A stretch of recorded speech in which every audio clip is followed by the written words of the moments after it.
Now, where did I put it? Here it is. Welcome to the Toolbox. Tools for life and everything in between. Stuff you can use or toss, it's up to you. Hey everybody, welcome back. Thanks for joining us again at Tools for the Toolbox. This is episode 17, and as per normal, I will let my guest introduce himself again. I am super excited to have him on here, so let's kick this off. Who are you, and what is your military background? Well, I'm feeling pretty good because you said you were super excited to have me on. Man, I feel important. Oh, yeah. Love it. My name is Meincke. I was a Patricia, a dirty Patricia at that, in the 90s, from 90. I know. And from 91 to 95, one tour, just one. A lot of my buddies have like 8-9 tours. Like, oh my God, that's a lot of war. Yeah, me too. Roto 4 Croatia on the Op Harmony side, the summer tour of 94. And that was enough. It cooked me. That was it. Just call it a day. Yeah, that one cooked me. We all had a different experience. If you have 2,000 people on a tour, you have 2,000 different tours. Absolutely. And that's one of the things. Like when people say, well, it wasn't all that active. We didn't see. There wasn't a whole lot of shooting and stuff. Well, that may have been your tour. Yeah, mine was a little different, and there wasn't a lot of shooting. I mean, there was some shooting, but there wasn't a lot of shooting. But that's not what it has to be to do damage. Not absolutely. At all. But when undiagnosed for over 20 years, in today's world, any of the brothers would have seen me and gone, "Whoa!" There would have been, "Hey, buddy, come on, yeah. Come here, we got to talk. We're dragging you to the MIR because you're fucked." And but nowadays that would happen, I hope. Back then it just didn't. It's hit and miss now. I got a lot of buddies who are still in, and some guys with the proper leadership, if you're not feeling it, they'll definitely come and be like, "Hey man, I think you should take some time down. Just go see some docs, go talk to some people, but we're not going to take you on X." Other people will say, "Get your shit on. Let's get the fuck out of here." Right. And there's no rest for the wicked at that point. And so it's really hit and miss depending on the leadership. And unfortunately, a lot of the leadership that are solid are getting pushed aside, or good ones always are, or they're getting or they're ranking up to the point that they can't really be down with the boys helping anymore. So it's tough. But the bureaucrats that protect the system that get promoted. Yep. And then the good ones that we like that look after the troops that have trouble getting promoted. Well, I realized this a little while ago. I was talking to a buddy of mine. He was having some troubles, and I told him, the best thing you can do is just start, right? Go talk to somebody. That's it. At the very minimum, that's all you have to do. And he, luckily he did, which is great. And he has a plan forward, which is awesome. And the trick that I kind of realized in my head is that the Army's the machine, right? The Army doesn't care about you as much as you want to think that the Army cares about you. It doesn't. You might want to think that the unit loves you and that you're a friggin' stand-up guy and that you owe the unit something. You don't. The unit is a machine. The Army is a machine. It will keep moving forward. And the moment you get left to the wayside, it'll replace you.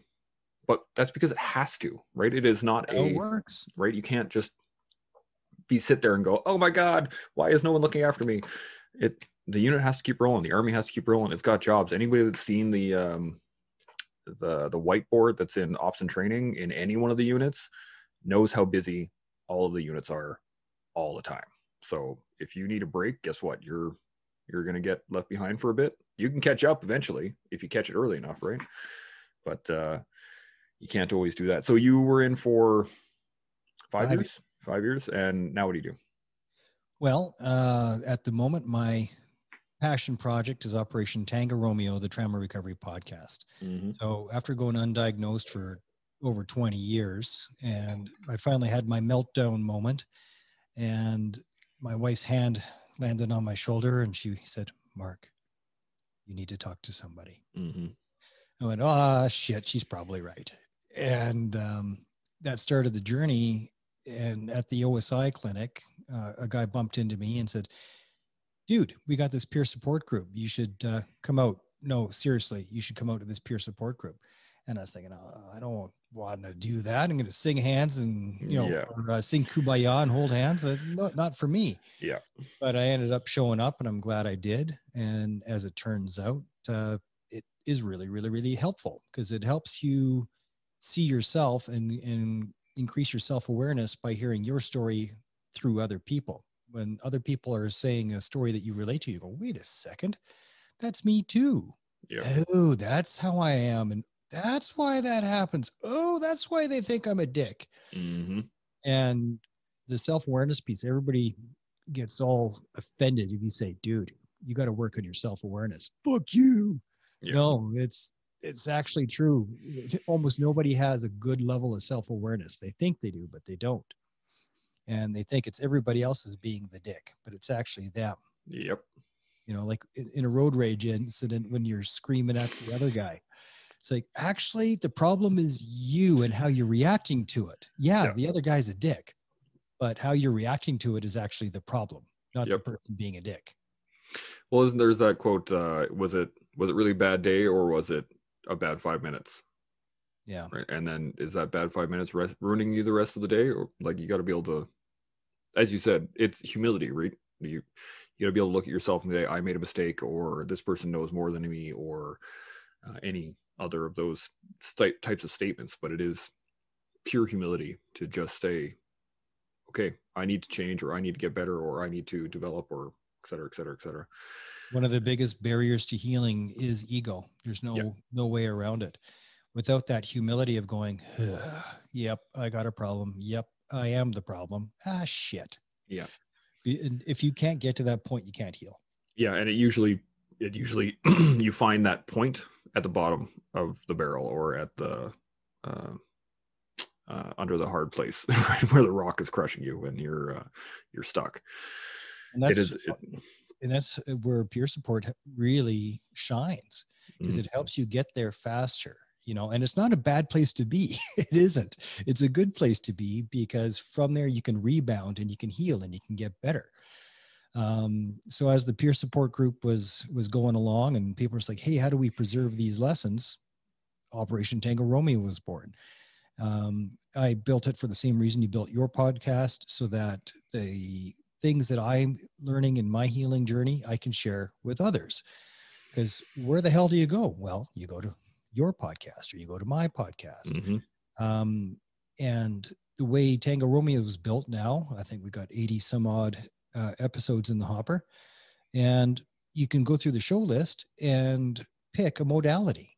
Well, there's this modality, there's that. I want to learn more about ayahuasca. I want to learn more about equine therapy. I want to learn more about talk therapy. Well, I got experts from around the world, some of the top experts actually. Pick one. Here you go. And, why is this an injury? What are the different types of injury? Is it worse if you get it in a war zone or as a first responder? Whatever your questions are, they're covered. Yeah. I found one of the best things that helped me actually get through what I needed to get through was when I was overseas. I was reading Lieutenant Colonel Grossman's book on combat, and talking about, or reading about the physiological effects of stress on the body. So as I was getting into firefights, as I was looking at finding IEDs and the stress was starting to build, I was recognizing my own physiological effects from the stress as I was reading about them. And I was like, oh, that's why that happened. Oh, okay. And like, just the knowledge of that allowed me to process it a little bit better. Now I still had a pretty fucked up tour. And I got my own problems that I'm still working through over the years, but that was, you have to know what the problem is. That's the first step, right? Well, the biggest problem with engineers is finding pants that you can fit your balls in. Well, that might be a trick. Yeah. We have a special store, the kit shop in the back. We have special attachments. It's a, it's a whole other thing, but no, we're all a little crazy. We got to be in order to volunteer to handle bombs. That's and then we all love it too. We all laugh anytime they're all like, you want to blow something up? We're like, Yeah, let's go. Like right now, can we go? Which it's great working with us, but we're also our own worst enemies because we are so used to being worked a lot, to say the least. A biography of an engineer. It all started at the age of 7 when my Uncle Harry bought me my first pack of firecrackers. Yeah. And then exactly. Yeah. My crazy Uncle Lou got us a bag of tannerite. Well, then that was it. My granddad was an engineer in World War II, and he didn't talk much about the war, and the little stories we could glean from him were enough to kind of like, that's where I want to go. And then you start reading about it and you start going, oh man, these guys are crazy. And some of the Victoria Crosses that the engineers got were insane. Like a dude went to recce a bridge once and ended up making an entire company of Germans retreat from a town, and he took the town basically by himself. Oh my God. He went to recce a bridge and he took the town by himself. So I surrounded them. Yeah, exactly. I can't remember his name, but there's a plaque with in CFSME in Gagetown, the engineer school, with his VC and all of his stuff, and I was just like, man, how crazy do you have to be to like, I'm gonna go recce a bridge, okay, I'm getting shot at, maybe I should either leave or try to break contact or do something, maybe call up reinforcements. No, I'm going to attack, and I'm going to make them think that I'm more than just me, and they're going to retreat. That's a solid. I'm the only one of my generation or the generation prior that has served. Nobody else. I'm the outlier until you go to my grandparents. And just the other day, I asked my dad, because his dad was he spent 6 full years in theater in World War II. Didn't meet my dad. My dad was 2. Grandpa went off to war, came back. He's got an 8-year-old son. Yeah. Like, oh, hey, nice to meet you. Yeah. And I asked Dad, I said, did your dad ever tell you any of the war stories? And he paused and, no, actually he didn't. And I don't know, maybe I was being a bit of a dick by saying, well, he told me, but only after I came back from the war. Yep. Not when I joined. No. But when I came back from being in theater, I never asked. He just opened up the treasure trove and he starts telling me World War II stories. But it's because you don't want to tell it. You don't want to tell it to a brick wall that couldn't possibly understand or relate. Well, that's the thing. Like, we all know, and you can tell immediately when you meet another combat veteran, especially, it's pretty obvious. You walk up, shake hands, and there's just a link. I talked to a buddy of mine, Dave Morrow, for the first time. We talked to him online and never met him, still haven't physically met him, but immediately started talking. We started chatting. I mean, you and I just started chatting immediately without any hesitation. And probably anybody listening to this right off the bat would think that we're old friends, just in the way we work. And, the same thing happened to me with my granddad. I came back from Afghanistan, and immediately, as soon as I sat down, him and I started talking. And you start to get those stories. You start to get the, when I was doing this kind of shit happened. And then we went here and we did that. And I'm like, yeah, no, that sounds pretty similar. I did something like that. And boom, boom, boom, boom, boom, just carries on from there. Years ago, I was in a airport somewhere in the States, and I see a young American in uniform, and I just knew. Mm-hmm. I just knew what was about to happen. He was going on his first deployment. I walked over to him. You just know the look. Yep. That, oh God. Yeah. What the hell did I get myself into? And so I went up to him and asked him a couple of questions and confirmed, what I could see. And no, we're not psychic. There's a look. Mm-hmm. And I went into, Uncle Combat veteran mode. And, but he was listening with respect, yes, sir. Thank you, sir. Kind of thing. And I hope it helped. I hope the little bit of advice helped, because it's a hell of a thing. The first 2-3 weeks in country, there's a big adjustment. Oh yeah. Yeah. I got to the desert in February. So when I left Edmonton, it was -20, like and snow blowing all over the place. And then we flew the 22 hours, whatever, to get to the sandbox, and showed up there, and it was plus 30. We're like, oh fuck, this is gonna be a rough one. But you know, one of the things that I want to talk to you specifically about is podcasting, because it is such a fantastic medium to get stuff across.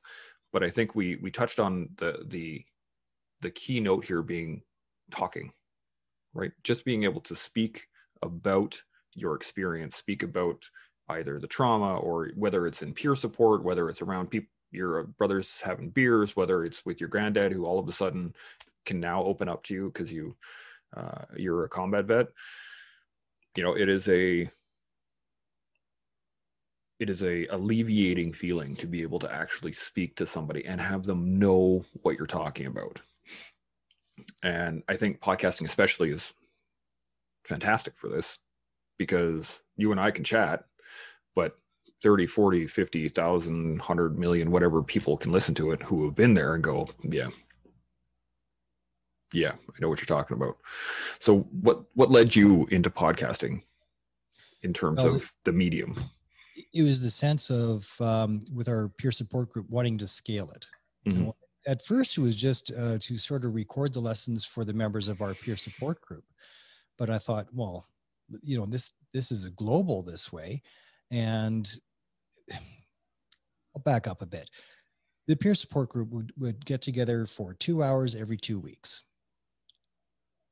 People would drive to Calgary from 3 hours away in each direction. They would drive in from Medicine Hat. They drive in from British Columbia, and they would do it with a smile on their face, looking forward to it, because that peer support group was such a huge part of their healing. Because when they'd get there, and we'd have Mounties in there as well as soldiers, but it's the only place where you feel like, oh, I'm safe and comfortable here. Like, I'm not a freak. I'm not weak. There's not something wrong with me. Well, there is something wrong with me, but it's natural. Yeah. There's lots of people in the same boat.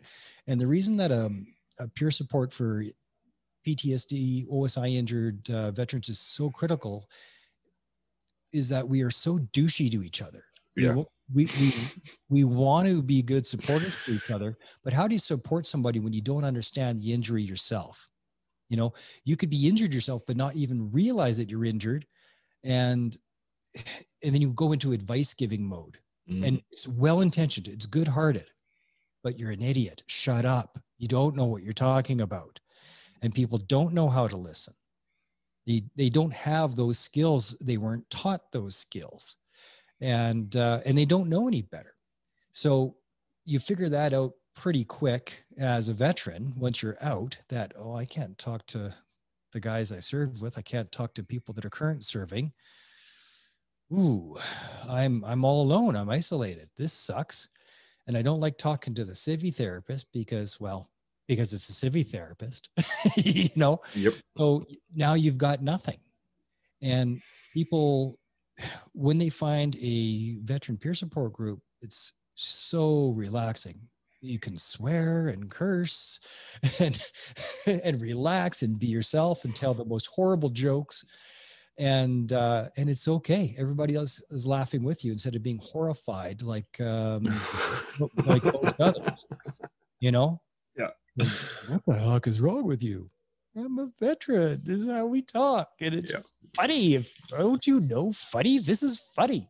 But when you get the proper peer support, and it's proper because everybody respects each other and nobody judges, no matter what comes out of their mouth. Like, you might go, whoa,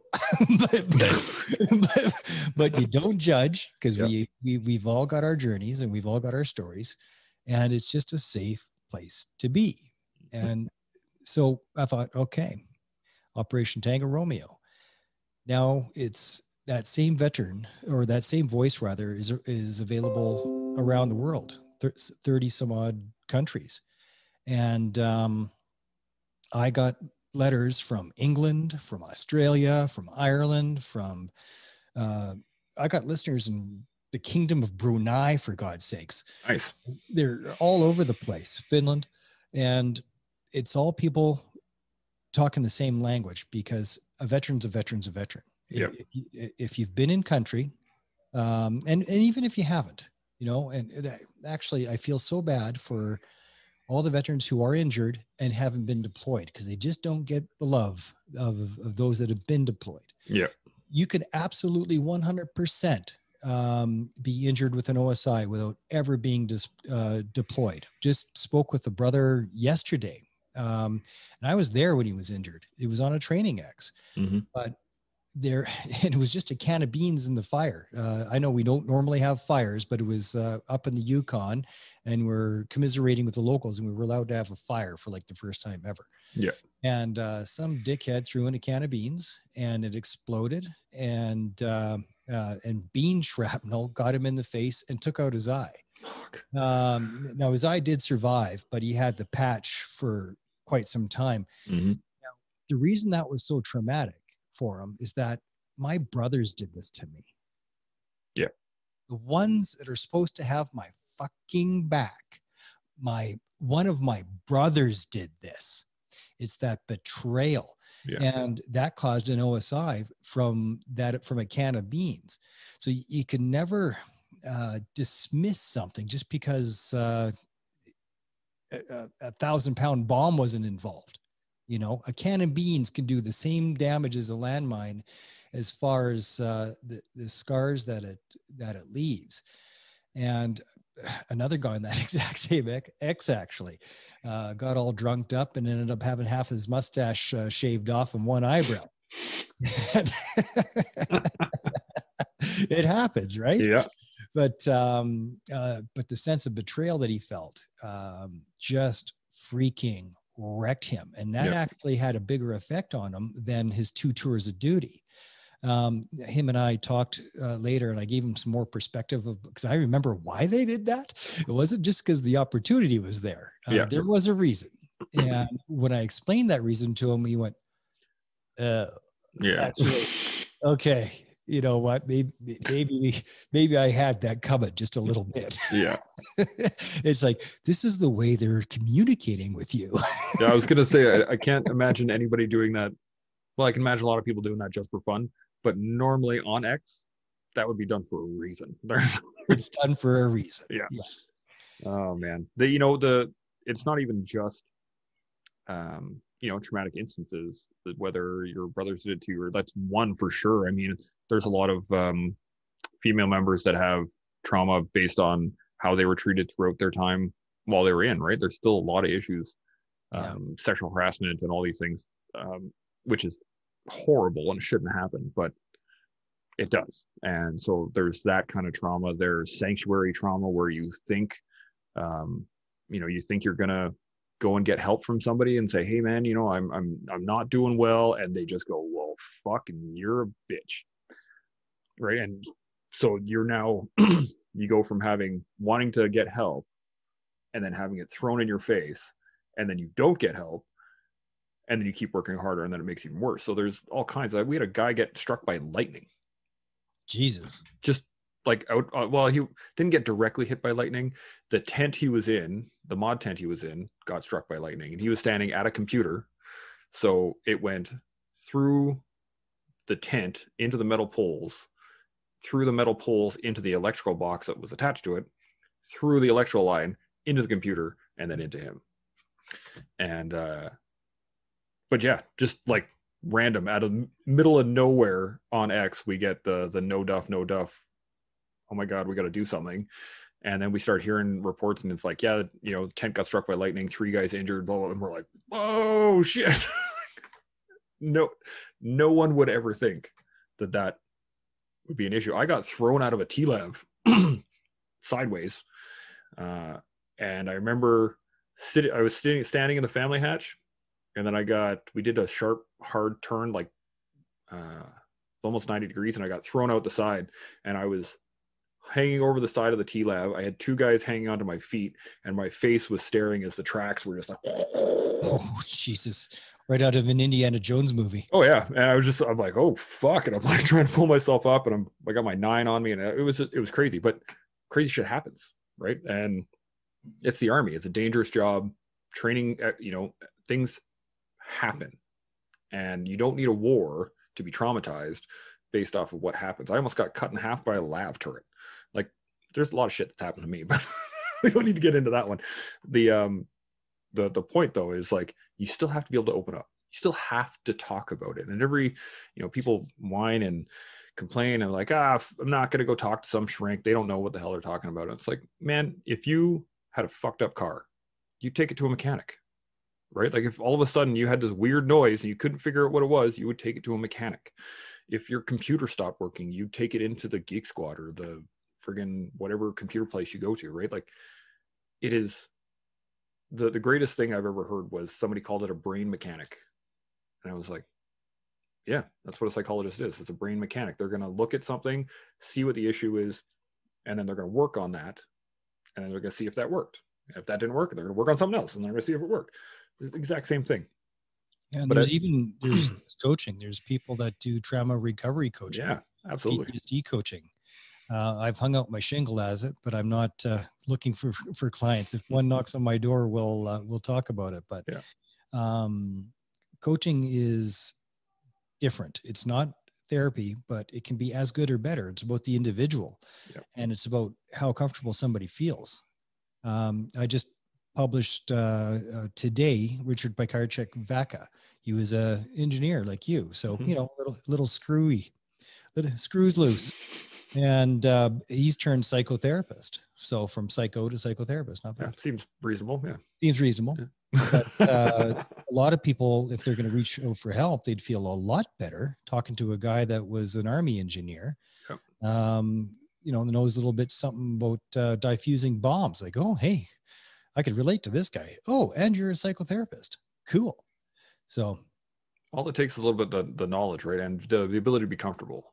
So like when I first got out and I started working on myself, which took a while, I think it was like 2 years before I was really like thinking that that there was an actual problem with me where I needed to fix it. And I was seeing a doc at the OSI clinic here at Edmonton, and it was horrible. Like I dreaded going there every week. I would get there, I would leave fucking more agitated. I'd be agitated for 2 or 3 days. I'd have one day where I'd be kind of like down and be like, okay, I can deal. And then I'd realize that I got 2 more days until I got to go back to see this guy. And then I would be ramped up from there. And so for a year, it just got worse. And then, during that, I saw a psychiatrist, and she recommended drugs. Here, try these drugs. And I'm like, no, I don't want to do drugs. I just want something different than this. And it was a buddy of mine that told me, you can go anywhere, right? And I was like, what?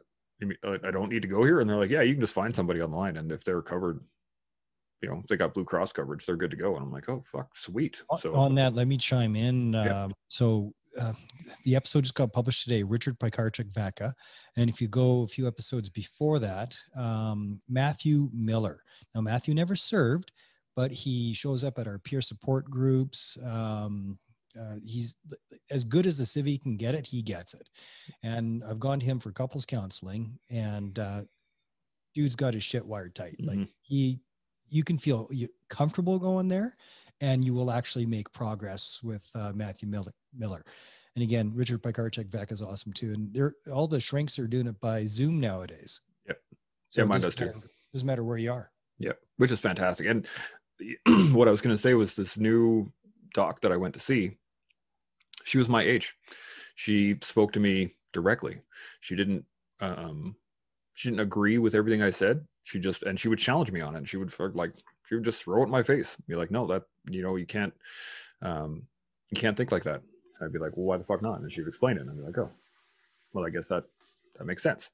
And I mean, I've talked about her on many other podcasts now, but it was through being challenged, through actually being comfortable enough that if I said something stupid, she would tell me it was stupid, that I was able to talk with her. And then I saw progress, and I started doing equine therapy, which is fantastic. And I don't remember what episode it was, but I saw you have an episode on equine therapy as well. But there's something out there for everybody, right? You just have to be able to find the right thing. You have to be open enough to actually look. right, and try stuff, because we tried, CBT, that didn't work for me. We tried EMDR, that helped. And then we got out to the horses, and that was like, I saw leaps and bounds as soon as I started working with horses. Yeah. I haven't tried it yet, but I've been hearing great things. It is amazing. I'm a country boy. So like I grew up on a ranch in all over southern Alberta, and it made perfect sense to go sit out and talk with horses. It makes perfect sense to me. But horses are, they're really sensitive to the physiological changes in your body, and naturally they have to be. They're a prey animal, right? So we're a predator, they're a prey animal, and we have to be able to engage with them. And the best way I ever heard this described was like, how calm do you have to be to, as a predator, walk up to a prey animal and say, hey, I'm going to get on your back, which is the most vulnerable area of your body. And before I do that, I'm going to strap a piece of another dead animal on top of you. And then I'm going to sit on your back. Like, the level of relaxation that you have to have for that to work is a point of mindfulness that most people don't ever get to. Right? And that's why learning how to ride a horse is actually really challenging, because you have to be so relaxed to be able to let an animal do something. And basically, it's kind of like raising kids, right? You have to guide, but you can't really tell a horse what to do, right? Like if I just grab the reins and I start yanking on him, the horse is going to be like, what the fuck is this guy doing? And he won't do what I want him to. There's an old saying, the horse knows who's riding him. Exactly. 100%. And that's why, and it also works really well for vets, especially because how we lived in Afghanistan, especially, we were prey animals.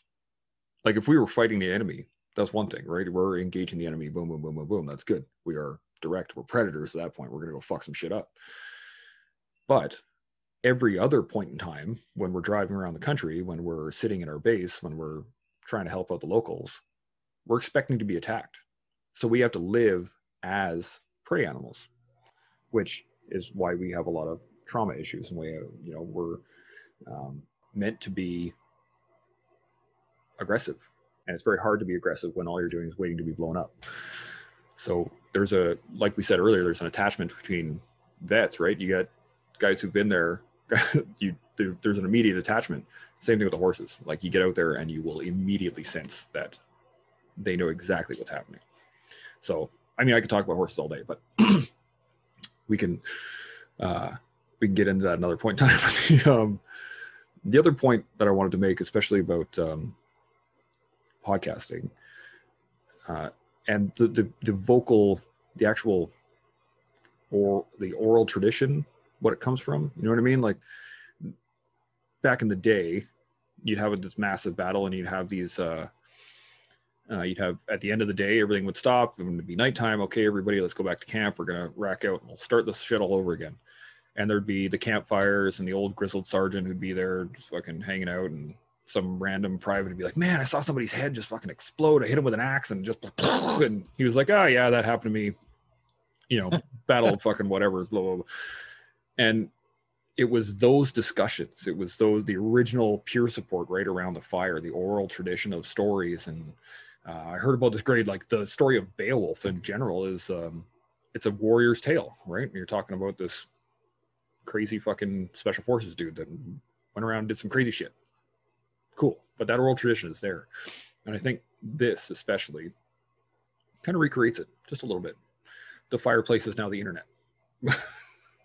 Well, and not everybody has the ability to be the storyteller. Yeah. And matter of fact, the storyteller used to be a job in different military units, like Vikings or whatever. This is Sven, the storyteller. I don't know what accent that was supposed to be. It was something. But,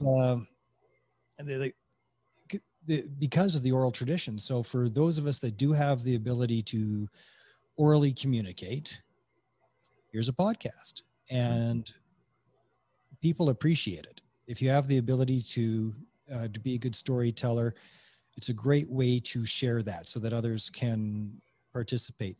But what's even more rare is the ability to be a good listener, which is far more important as a podcast host, the ability to truly listen and to ask decent questions that matter, to do a bit of digging.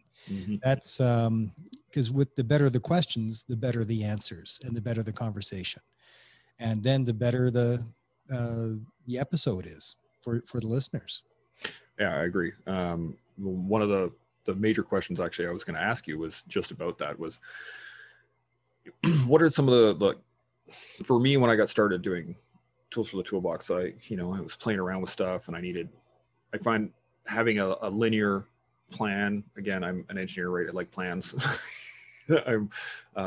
It helped me a lot. So when I write it all out beforehand, these are the questions I'm going to ask, these are the talking points I'm going to hit, blah, blah, blah, blah. But the tool that I really found helpful was listening to other podcasts, because then I could, pick out, I like the way he talks, and I like the way that guy asks questions, and I love how he segued into this next sequence, and blah, blah, blah, blah, blah, blah, blah. What were some of the tools that helped you find that voice, find that conversation piece? A lot of it was practice and finding out the hard way and listening to my own episodes going, ooh, that could have been better. or God damn, why didn't I ask a good question there? Or, I missed this or missed that. So it was a lot of trial by error and trial by fire. Mm-hmm. But how I do it now, I don't do a ton of research, but I do enough to know who I'm talking to and have a good intro, a good clean intro, and a good first question. If you can do that, then away you go. And then I have just basic topics that I want to cover. It could be like 2 or 3, and that can go for an hour. Like I never have more than 4 questions written out. Yep. But each question, you can explore the depth of that question. The who, what, where, why, when, and how of each topic. And 3 or 4 is more than enough to cover an hour. Oh, yeah. Yeah, it was a good conversation, absolutely. I mean, I have about, I think I go to 5 talking points, and if I hit them all, cool. If not, cool. Like it's based on I prefer the really clean conversation. And I think we pass on a lot more points than we realize we're passing on just in speaking about it and just having that great conversation. I mean, that's the whole reason I started the tools for the toolbox, was the fact that I was sitting around talking with my boys around beer, and we kept coming up with these great different tools, and this guy did this and this guy did the other thing, and blah, blah, blah. It allowed us to, but there was no pressure. There was no like, I gotta ask another question, and I gotta find out what does he do and what does this guy do, and right. It's just shooting the shit, telling stories. There's more than one way to skin the cat. If you listen to a friend of mine has a spectacular podcast, and it's extremely well produced, called the Sales Reinvented podcast with Paul Watts. But listen to that one just as a template. He asks the same 5 questions every episode. He's got 230 episodes, something like that. And it sounds like you don't realize he's asking the same 5 questions every time, because the results are different every time. But because of that, he keeps it to an 18-minute format. He keeps it tight. The guests get those questions ahead of time because they're the same questions, so it's pretty easy. Mm-hmm. And he has a very specific mission and vision for the podcast. Because of that, it's easy to stay on target and to have 5 canned questions. Yeah. But it works.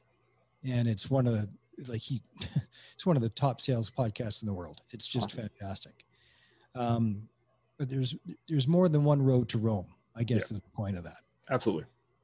What I mean, you've been podcasting for a while now, and especially trauma recovery. It's a challenging subject, right? Like, this is not something easy for a lot of people to talk about. It's not something easy to think about. There are some pretty dark topics that you need to get into and you need to discuss. One of the interesting things that I found for myself was when discussing dark topics, getting into those things, what I would do is, initially I was very put off by it, right? It was very hard to talk about. I couldn't keep a sequential thought going, and I got kind of annoyed, and I wouldn't do it. And then think it was my wife that actually told me, she's like, this isn't for you. This isn't for your guys. Think about it for your son. And I was like, okay. It's like in 20 years and 25 years, 30 years, he's going to go, I wonder why my dad did all this. I wonder where this got started, what all this was, why was he like this? As any kid growing up with a veteran parent they're going to ask questions, right? They want to know what war is. They want to know what soldiering is, blah, blah, blah. And so now I started doing that. I start thinking about, what I want to tell my son when he's older and can actually understand these things, why I was like this, or why we went through the issues that we did, et cetera, et cetera. Do you have anything that helped you get through those dark topics, getting through talking about those things to help? Practice and peer support. Yeah. When you have the courage, and it does take courage to tell your story the first time, whether it be on a podcast or in a peer support group, when you can vocalize it, it empowers you, and it takes the power away from that traumatic thing. There's something like I just said in an interview. I was interviewed on the Funky Brain podcast the other day, and I threw in there, dropped the bomb that I was molested as a child from the age of 7 to 12.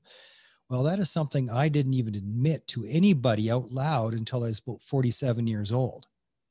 That's a long time to keep that in a can. Mm-hmm. And, but why would I didn't do anything wrong. Why would I be embarrassed or ashamed of that? It's a fucking fact, and it affected my life significantly. So, and I still don't know how to feel about it, but if I don't say it out loud, then it's a dirty little secret, and it's everybody else's dirty little secret that it's happened to, and it's happened to all hell of a lot of people. And so being able to say, yeah, I was molested from the age of 7 to the age of 12 by an older family member, and it ain't cool. Oh, okay. Now somebody else goes, oh my God, me too. And somebody else just said it like it's matter of fact. So goddamn, maybe I can reach out and talk to somebody about that too. Maybe I don't have to be ashamed of it, because if he doesn't treat it like a dirty little secret, then maybe I don't have to treat it like a dirty little secret. And it's no different than with PTSD. A cop friend of mine, we're at the dog park, and he knows because of social media the stuff I've been doing with Tango Romeo, and he says really quietly, hey, I've been having some issues too. And I said, hey, why are you whispering? That's fantastic. I'm wearing a shirt right now, and it says, Cover Out Loud. Boom. Recover Out Loud, because that is one of the most fantastic gifts that you can give to somebody else. It's not about being a victim. Oh, look at me, I'm an injured veteran. That's not what it is at all. It's, hey, look at me, I'm injured and I'm recovering. Mm-hmm. I'm finding a way. I'm on a path to recovery, and I'm not ashamed of it. That's the only way to get rid of any stigma, is to talk about it. And yeah, the first bit ain't easy. Theo Fleury, when he was doing his started his speaking gig, he would say sexual exploitation and use these different terms that were really euphemistic. And now he just says it. I was raped 150 times. Yeah. And when I talked to him about that, I pointed that out. He goes, yeah, because you have to. It wasn't easy. It took me a few years of being on the speaking before I could just call it what it is. But it empowers you. It gives you the strength and takes the power away from the injury. Yeah. Just call it what it is, baby. Normalization is such a key asset in anything. I think ever since I started talking about my own trauma and my own issues, and making videos and producing stuff for people, it becomes much easier. As you just said, it normalizes it, right? And we do this for a lot of things, and yet people don't realize it. I was just thinking, my son, my youngest right now, is potty training, and he's doing really well. but he still can't drop a deuce in the toilet on command, right? And it's a tricky thing, right? But so He's dead. That's a great. I'm going to use that actually. That'll be awesome. He'll laugh his ass off, which will be perfect. By the left, quick, poop. Yeah, that's it. I'm going to start calling drill. I like that.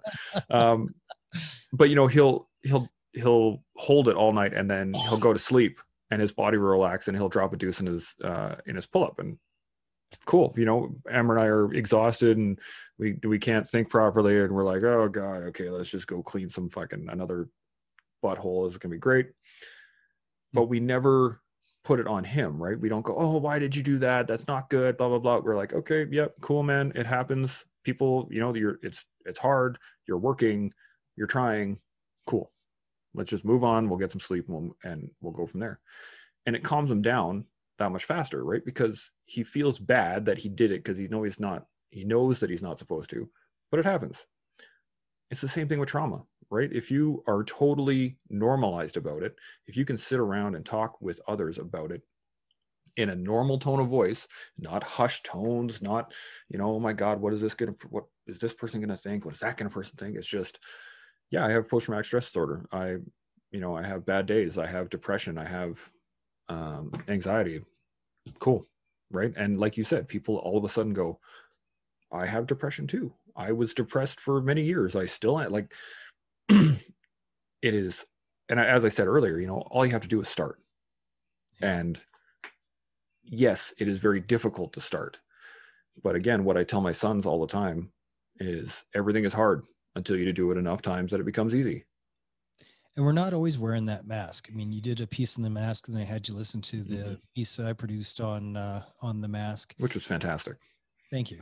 And it's dark as fuck, but I'm not there all the time. No. But I do acknowledge that I am there some of the time. And there was places where I was there for weeks, months on end, and that sucked ass. But I'm enjoying right now. I've had a good few weeks, and I told my wife just yesterday, like, I'm a little bit scared. You know, why? Because I've been good for a few weeks, and that's weird. And but it's weird because I know the other side is going to come at some point, and I'm going to get hit. I'm going to get hit by that wrecking ball. But when it happens, I'll kind of chuckle about it. It's like, okay, here we go. Buckle up. We're going to go on this ride again. Yep. But down the hill we go. You know, that's what Tools of the Toolbox is about. I'm going to get hit by that wrecking ball, but how do I not get hit as hard? And how do I not stay in the holes for as long? Yep. How do I get myself out of that hole as fast as possible? You know, one of the things that I really fall back on a lot of my training. So a lot of the really core concepts that we got taught in the military are effective in terms of dealing with trauma, which is quite amazing, because you think, what is the SOP for an ambush? Attack, right? If you all of a sudden get hit with something, go on the attack. The armor guide thinks it's duck, yeah. Get back in the hole. No, it's not duck. No, it's not duck. That's definitely not the right answer. No.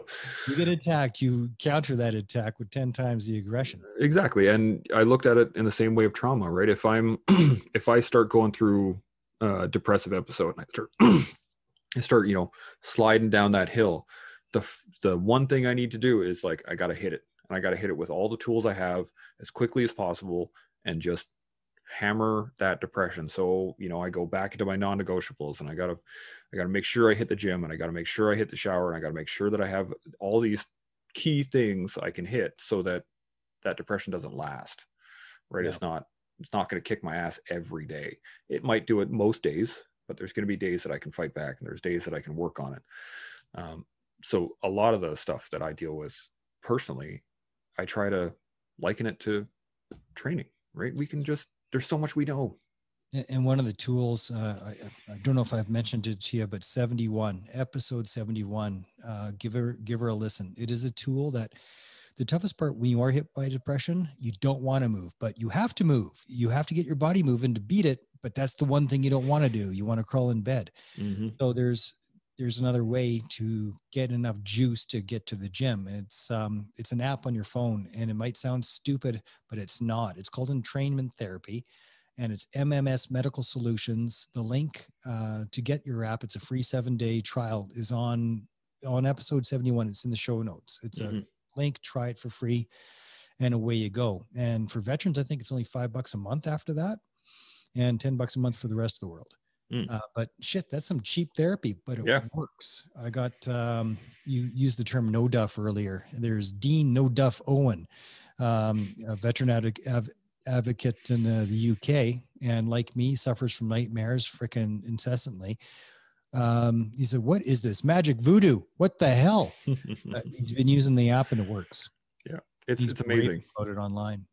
The ability to just have a tool work for like the first couple of times, you're like, fucking awesome. Like it's mind blowing. It feels like magic all of a sudden. That, you know, the challenges that we face, especially dealing with trauma in general, you know, are added on to the fact that we're used to being competent. We're used to being the guys to get shit done, right? That's usually the mindset of most military people. And to then have to say, I can't work today, right? I can't do it. That's a very, very hard thing to say. But there are days that you have to, right? You still have to. There's still work that needs to be done. And it helps to get up and get stuff done.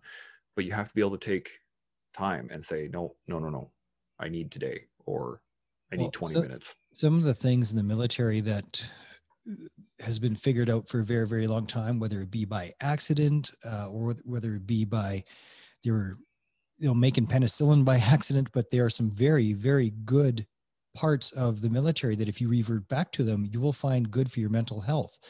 Like put happy faces on your socks, roll your socks up, basic training way, battle school style, sort out your sock drawer, take the time, because it's mindfulness. You're slowing down to do this task, and it's helpful. So, roll up all your socks army style in your sock drawer. I do it in spurts. My sock drawer doesn't look like that right now, but it will be by the end of the day. I think I want to get back up there. Polish some shoes. Yeah. It's an incredibly mindful, therapeutic, calming thing to do. I did, I call it mechanical, anything mechanical. So I strip and assemble my rifles. Strip, clean, assemble. And it's like your brain turns off, right? You're just going to start working and you're going to do it. And you're going to start looking at the really fine details. And as you said, it's mindfulness. That is 100% what it is. And, it's amazing, the tools, like we said, that we had. And we just kind of toss them out the window when you're out the Army. You're like, oh, well, I'm never going to use this for PT in the morning, which Air Force guys don't know what that means. But if you weren't in the Air Force, if you're on an Army base, especially a Patricia base or a Royal base, or the Van Dues. Well, you're still going to see people running around in the morning. They're just going to be running away from things rather than towards them. Je suis désolé, mon frère. Yeah. Van Dues are awesome. Anyway, but yeah, you're right. PT is it's such an important thing, and these things are they're just there, and we're used to them. And yet, a lot of us get out of the military and we're just like, fuck that, I'm not doing that shit anymore, right? Who needs to fold their shirts 4x8? No one. But it does help. And then also having it done, having it done is another little check in the box, right? Admiral McRaven wrote a whole book about it. Make your fucking bed.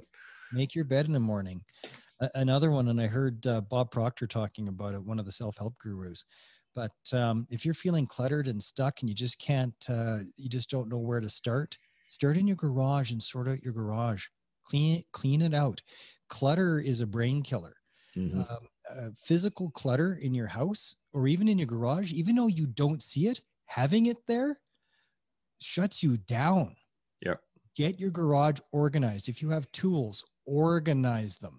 The more organized these things are, the less things your brain has to keep track of, because you know where it is. You don't have to think, okay, the 1/2-inch socket is on that end of the garage beside that bucket, and my my 1/2-inch ratchet is over there by the other bucket in the other corner of the garage.